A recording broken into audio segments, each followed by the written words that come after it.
Welcome back, guys, to the feature card here at Leviathan Disc Golf Course of the Michigan State 2019 Championships for Disc Golf. Today on the commentators, we'll have Kyle and Ziggy, but before we get to them, just want to give a huge shout out to the sponsors of this video, including Disc Baron, the official disc provider of this year's tournament of the state championships, and also Caitlin from Finance of America Mortgage. If you need to purchase, refinance, or invest, get in touch with her. She's absolutely capable and helpful in getting all those things situated for you in Indiana or in Michigan. And then we have Bryce from Icon Realty.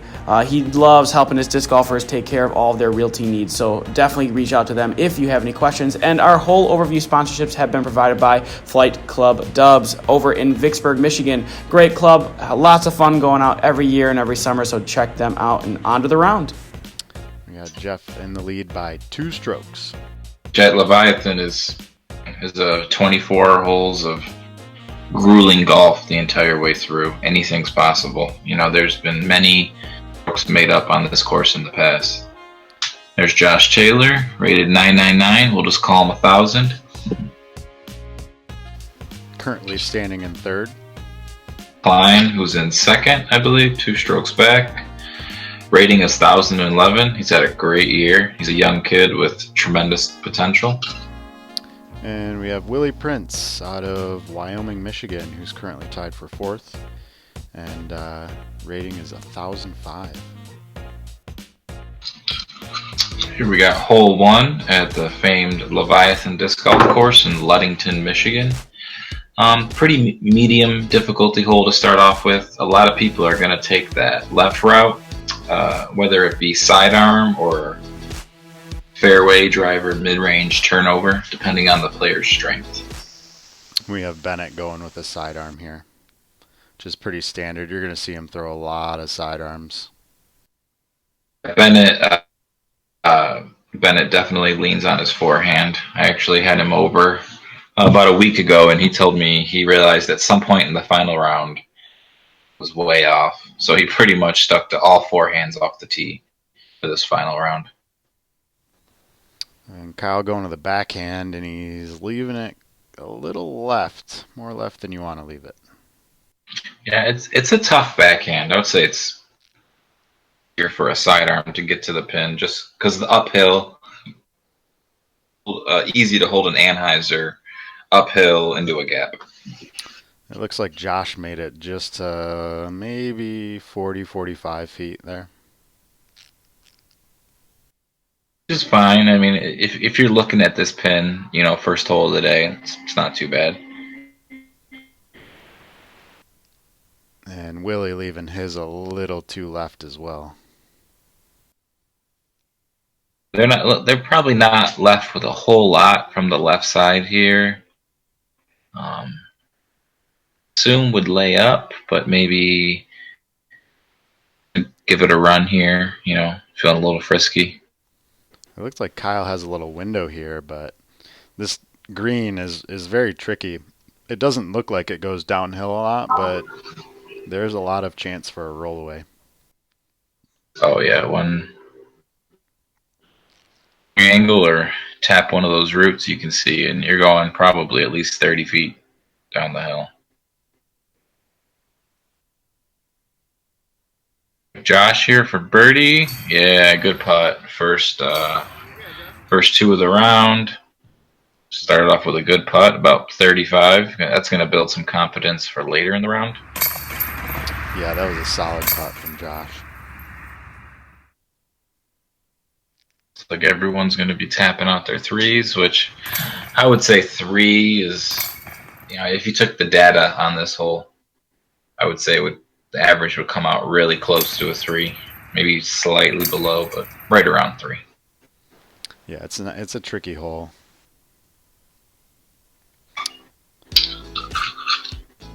Hole 2 here. You're for the first of many par 4s on the course. There's that gap you can see that the camera is getting to right about now. A good drive lands right around there. Good drive, honestly, to where you can see through this gap instead of being tight left or tight right, you know, pinched off. As long as you can kind of see up this gap, you have a good chance of getting your birdie 3. That's why a lot of people try and do a more conservative tee shot. Yeah, we're going to see Josh do just that. I mean, he's just looking to have an upshot, really, and he does just that. They threw it right where you wanted to. Bennett's going to go with the sidearm layup. And, the hole is only 583 feet, so uh, confidence. This hole, I would say, is pretty close to reachable. So maybe Kyle or Willie might be trying to go for that. Yeah, with Kyle and Willie, definitely with the distance they have, you might see him try to go for the gap. Looks like Kyle did try and go for something. Looks like he pulled it a little right. He dropped straight down, so not too difficult of an upshot. I'll have a pretty good look from there. I mean, that tree, if you get lucky and hit it, it'll drop you straight, so you have a look.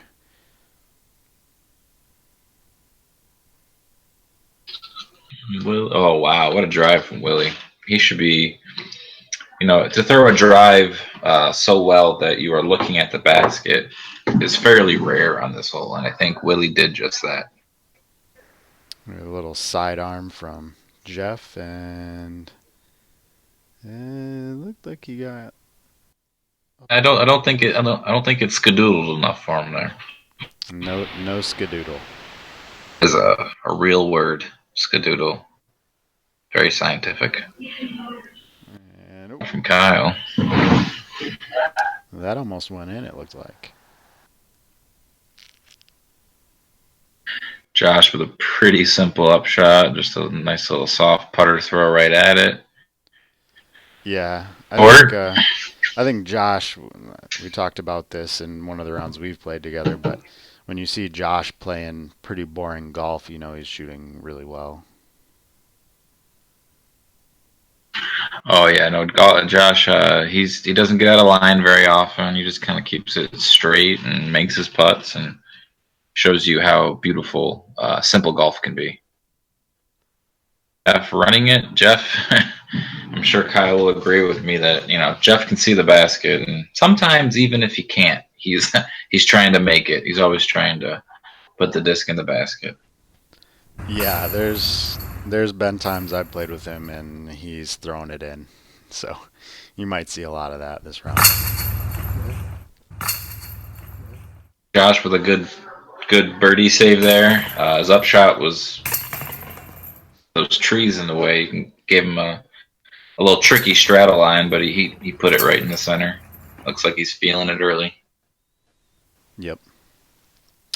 All right, our first alternate hole is 410 feet, par 3. This is, I would call this a birdie that you really want to get, like most of the alternates, but this is one of the longer ones, and if you have a sidearm, it's a great sidearm out to the left, and just let it hyzer in.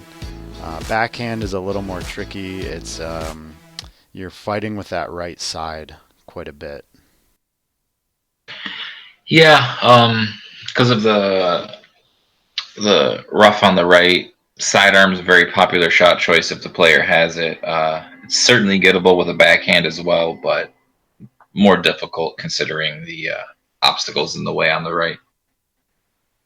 That you want a birdie, and that goes for all of the alternates. The A, B, C, D, E, and F on this course. They're a fair amount easier than the original 18. So these guys are really they're trying to birdie every single one of these alternates. Willie going with the backhand. Let's see if he flips it. Looks like he threw it. I'm guessing. Don't hold me to it, YouTube community, but I'm assuming he threw a jawbreaker wasp. Those and throws them very well. So. And that was a great backhand on this hole. Jeff going for the flex sidearm. Looks like he's leaking it out left. The one thing you do not want to do. Hard to say whether he's going to have a look or not from there. Kyle ended up short, but he actually has a putt at it. If you can bring a long one home. But had that unfortunate bounce off the top of the chain star. We in Michigan know that all too well. And Geoff had a really good line on that, just didn't give it enough there. Yeah, Geoff, he's always giving it a run, no matter where he's at, no matter what angle. Josh putting in a long one there. 3 for 3. He's feeling it.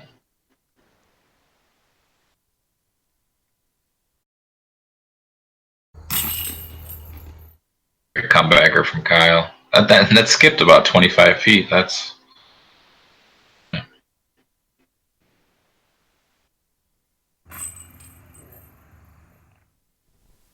Nice birdie from Willie. after that excellent backhand drive on a what would be deemed a sidearm hole. 2 for 3 for Willie. 3 for 3 for Josh. A couple of hot starts. Yeah, looks like they're shortening that gap quickly. Hole B, again, very gettable. It's a mid-range or a fairway driver for a righty. They kind of want to throw something straight and let it fade at the end. The problem on this hole, you leak it a little early, throw into the woods left, and then you don't have much of an angle to get out to the pin from there. So the better miss on this hole is too straight instead of too left. Yeah, it definitely is. I've been caught on that left side, and it is jail. You do not want to get caught on that side. Like you were saying, just miss, just straight as possible, or miss to the right a little, and it's a little more forgiving. And Josh was like, "Hey guys, I don't worry about missing. I just throw it under the basket." So.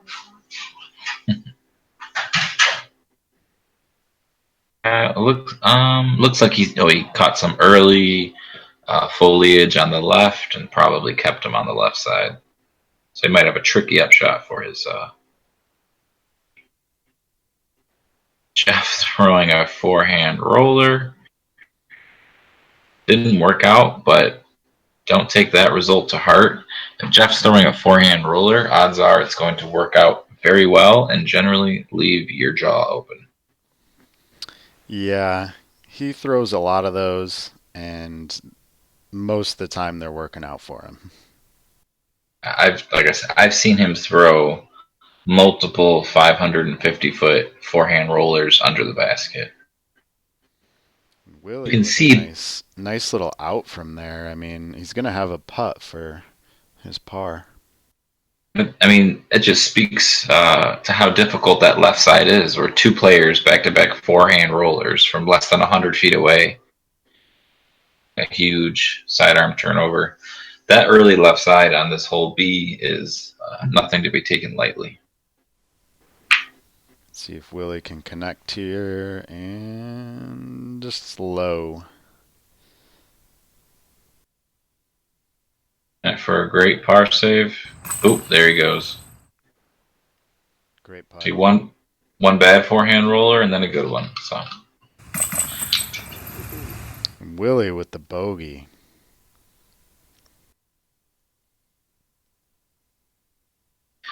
yeah, it can happen easily on this hole, just as quickly as a birdie can happen. So can a bogey.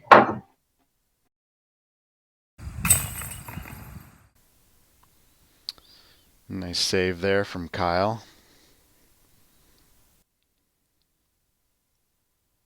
But that feels good for Josh. First one to tee and last one to putt. Casually walking up and just dropping in his deuce. Here's hole C. Little left to right alternate hole. Low ceiling, so a backhand turnover is tricky. It's doable but tricky. A lot of people will throw forehand here, even if with their forehand. Yeah, and left and right side on this hole is like the last hole's left side. I mean, it's just jail. Like you might be throwing a roller from out of there, or you might just be pitching out and accepting that you're probably going to get a 4. It's tough. Even me, who I'm a player that doesn't really throw forehands, I will throw a forehand on this hole just because it's so much easier to get close to the basket with the forehand. Yeah, because with a turnover, you can't have too low of a ceiling, or else there's not enough height for it to get over right. So it's if you have a good forehand on this hole, it's not too hard, but good run from Kyle. He's fearless. He's running pretty much everything, no matter the obstacles or terrain surrounding the basket. And Josh has just almost a little throw here, but it ended up looking like just a layup. That's weird. Maybe, because you've played a lot of golf with him as well. Does he normally throw it from 50 feet like that? Or it seemed like he could have stepped out to the left and did a turnover putt instead of just doing like a throw. But yeah, it might have just been the angle, or maybe he was just thinking, my percentage here is really low. I'm just gonna, throw it or get close, and he's already 4 for 4, so taking a par here is not a huge deal. I'm not trying to be too greedy. That makes sense. And like Kyle said earlier, if Josh isn't completely comfortable with a shot, or trying to make it, he will kind of play conservatively to minimize giving away any extraneous strokes. Yeah, we have hole 3 here, which is it's a short one, 280 feet, par 3, but it's a weird angle off the tee. You're going to see most players will throw like a flex shot, backhand flex. They might go forehand route on the left side through a tiny gap. It's not an easy hole. Most players are trying to get to the edge of the circle there on the left side of the screen where the sunlight is, kind of where Geoff just landed, and just trying to get a putt. Not many people are trying to park it. It's such a weird hole that everyone's pretty happy with just a look, an opportunity for a birdie, and everyone's generally pretty happy to take a simple 3 if that happens. No one's too upset with a par in this hole. The main thing is getting out of this gap. Try and be too tricky with where you're trying to go through the woods at, to where you kind of forget about that first gap and then hit one of those trees. Yeah, and not only is that first gap very tight, but you can't really see it too well, but there's a low ceiling not too far off the tee, which makes it hard to throw that really low kind of flex shot. Yeah, there is a somewhat of a clown's mouth effect there. It was almost perfect. He just clipped one branch, kind of keeping him from basket, it looked like. See Josh with a pretty easy layup.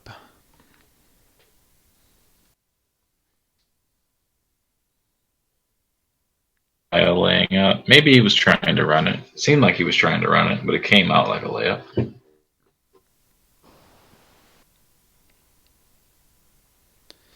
This is definitely in Willie's range, and he just goes off the top of the basket.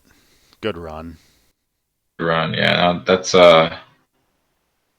chain stars. You can kind of get, if you miss high, it's the top is based kind of ramp-esque, like ramp-esque.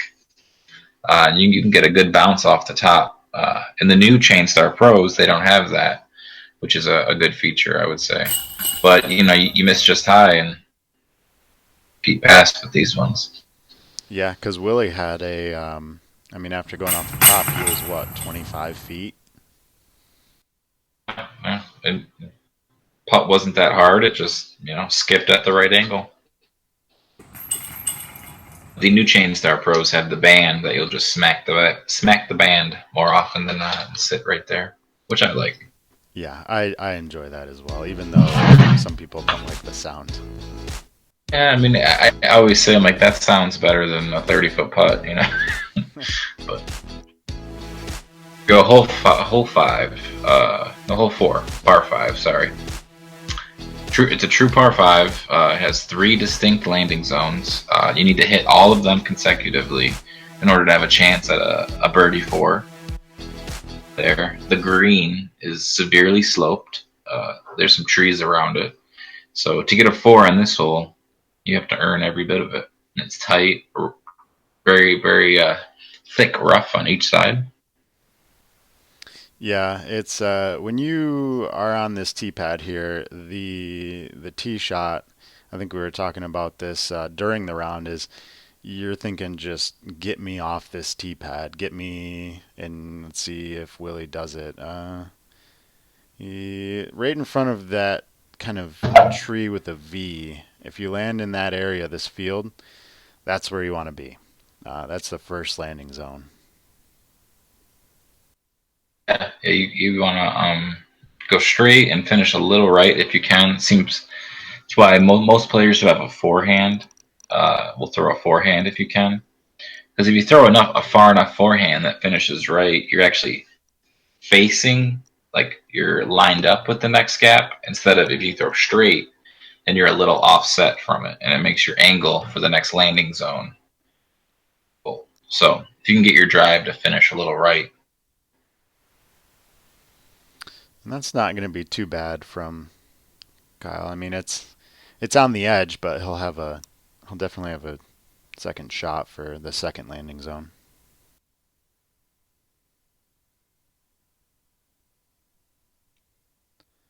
Josh land.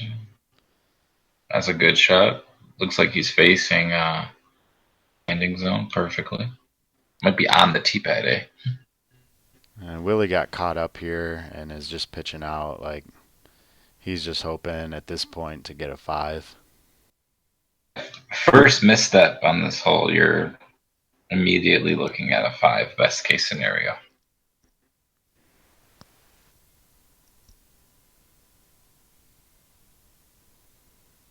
And let's see if he gets through is the second landing area. And he gets way up there, which is a great shot. Yeah. Get into the upslope at all, then you really bit off a large chunk of your next shot. A little forced over. Yeah, he didn't like that. It was I think he, like you said, forced it over. Wow. That's on a knee, full flex, right in the middle of the fairway. It's not an easy shot, folks. That was very impressive from Kyle there.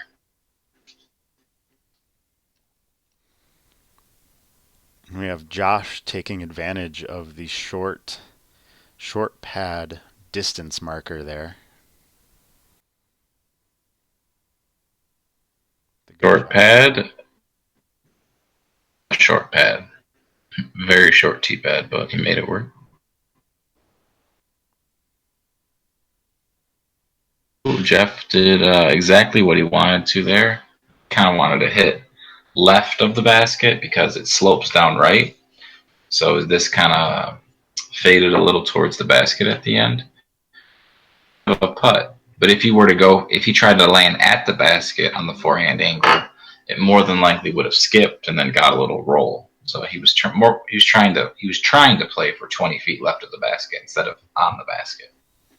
Yeah, and with this green, yeah, it's like you said, you don't want to roll. You want to play it safe. I've seen a lot of people from 50 feet just choose to lay up, even from there. You know, like Josh right here, just setting it right under the basket. No, because I mean the odds of making that shot from there are not that high, and if you do run it, the odds of you rolling away are very high. So the risk reward doesn't really pan out in that scenario. 4 from Bennett and a 4 from Kyle. 2 very impressive 4s. Very impressive. Yeah, actually, this card to go 4-4, and I think it was 5-5. That's impressive. We have hole 5 here. It's 485 feet.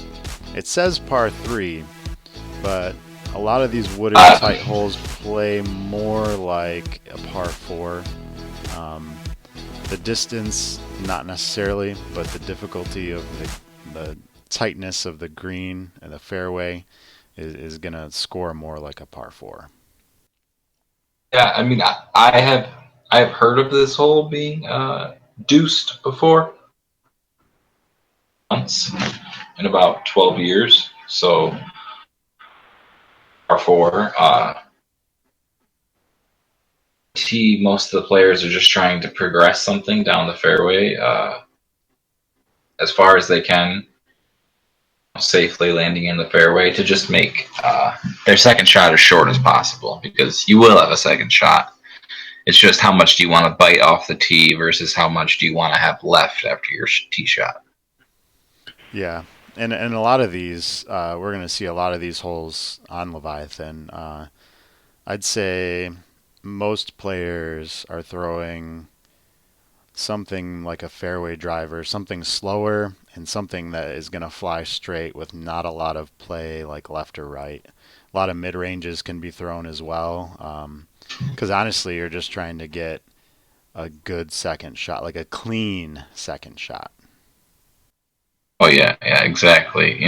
Oftentimes on this course, it's more advantageous to be in the middle of the fairway, 150 feet down, instead of 350 feet down and off the fairway.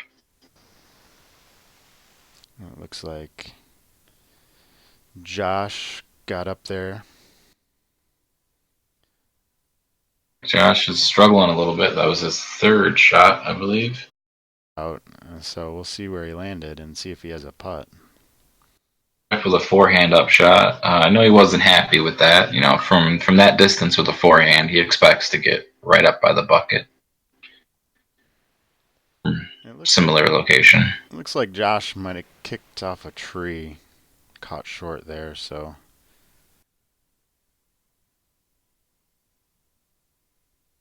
Drive from Willie.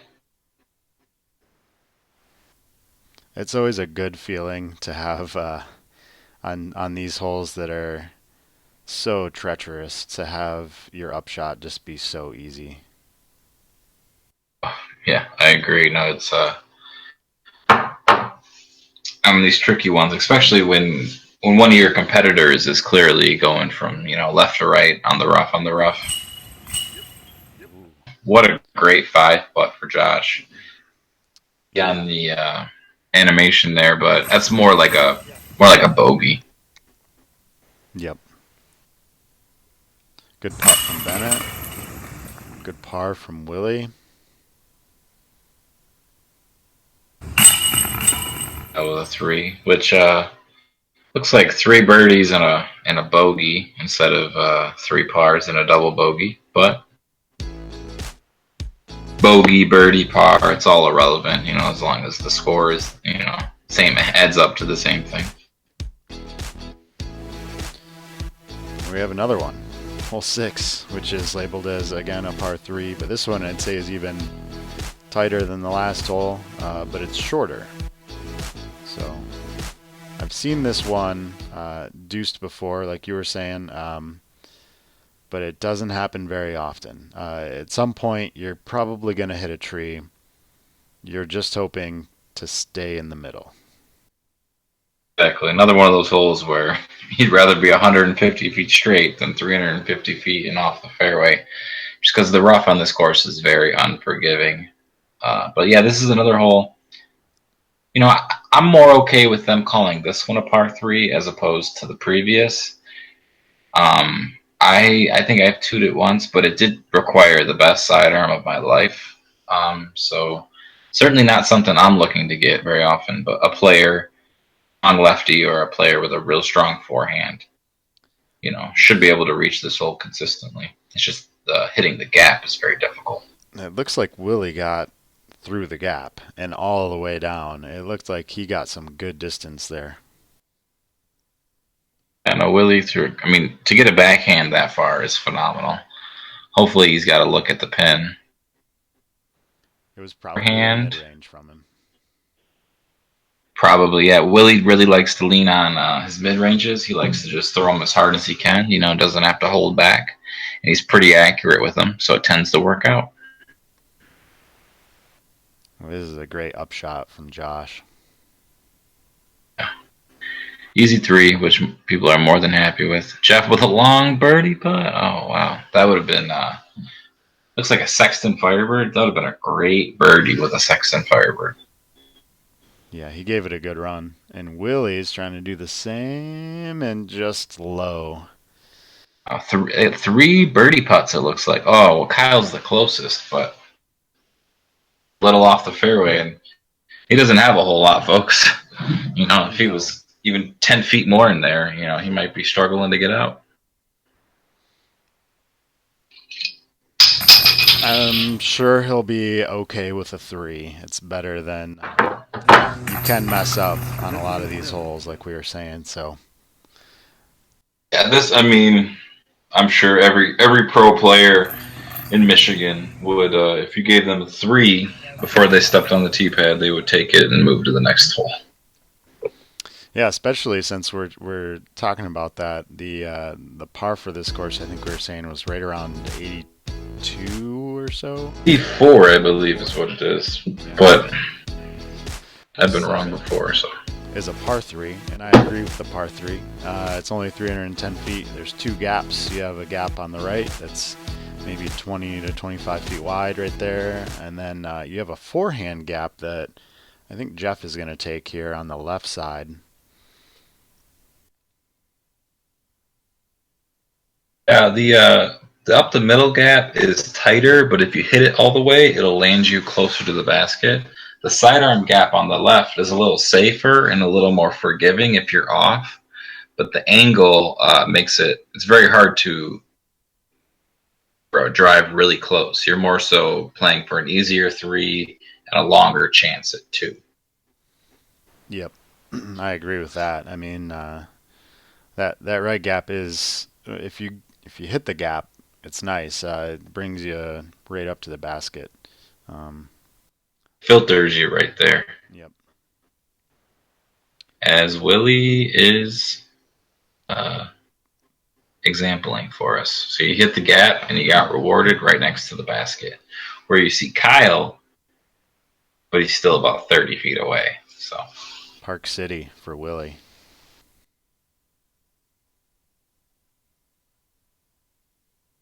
I don't know. It looks like Josh going up the middle again. A little early, but should have a putt right there with Kyle. Everyone but Bennett has a look for birdie on this hole. It still looks like he's going to run it, though. Yeah, it wouldn't be Bennett if he didn't run it. Yeah, look at that. It hit a few branches and still almost went in. This is a death putt from Kyle. If he misses this, it'll be hard to stay within 30. Skip, which he did. That's a good run, though. I mean, that's just I would say this is that'd be a good range to run this one, even if there's a little bit of a death putt behind. Just having the confidence to do it, which he seemingly has, because he hasn't let up on any of his putts, really. He has not. Josh with another great putt. Josh. Fun fact about Josh is I was here watching this tournament, and I pulled in with about 5 minutes left to go before tee time. Me who pulled in was Josh Taylor. So he with a minute left, and then started off birdieing the first 4 holes, making every putt. So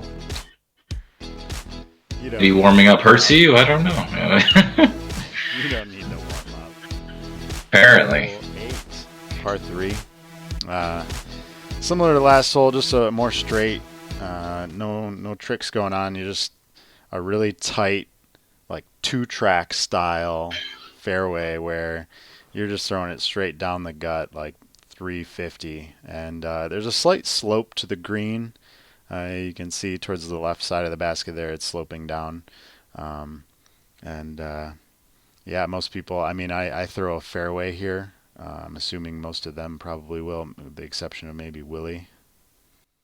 Yeah, this is the hole where it's straight. Most people will throw whatever they can get to go straight, the most comfortable. For some people, it's a forehand.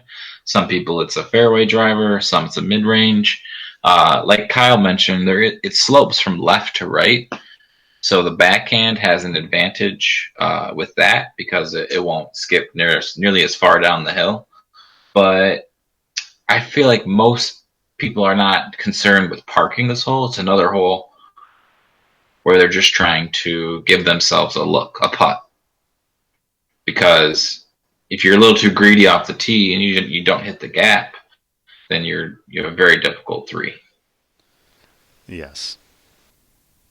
There's a lot of, again, rough on the left sides and the right side. I mean, it's tough. And it looks like Josh just kind of knew it was off as soon as he let it go.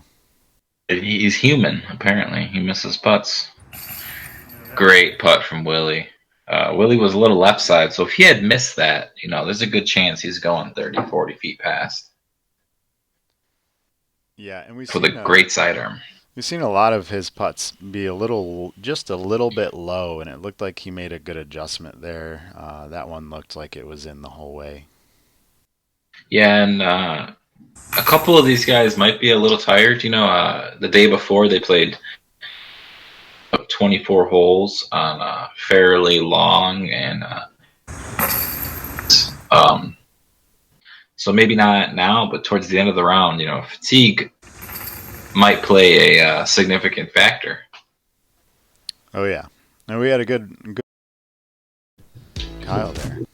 Didn't want to miss that. I mean, all 4 of them had birdie putts on that hole. That's pretty rare, I would say. There's generally one person that doesn't hit the extremely tiny gap off the tee and is forced to scramble in some way, but none of those guys apparently.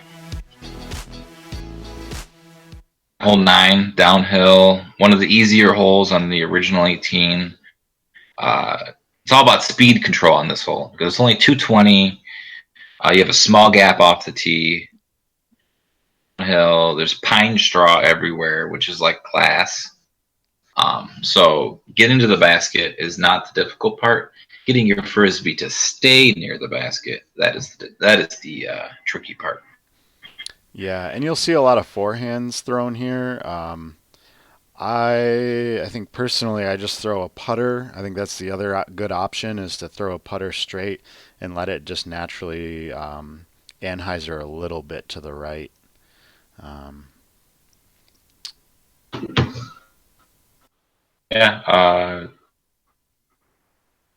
backhand is good as the basket because the angle is easier to sit down, but off the tee the gap is easier for sidearm. So you got to figure out what works for you.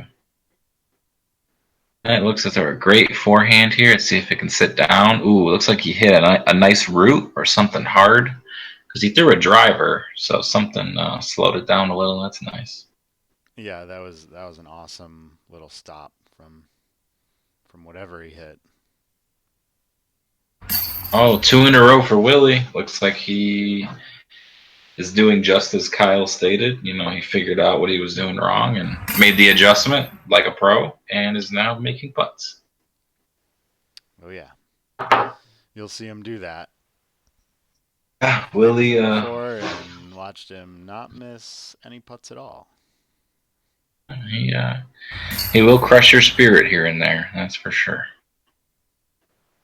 Look at these drives. Star birdie. I mean, I did say this is one of the easier holes, but Geoff any of these holes is impressive. Putting from the knee there. After the front 12, we got Geoff at neg 3, Josh Taylor, neg 4, Willie Prince, neg 5, and Kyle Klein at neg 4. All right, guys, join us on the back 12 for the conclusion of the 2019 Michigan State Championships from Leadington, Michigan, brought to you by Crew 42.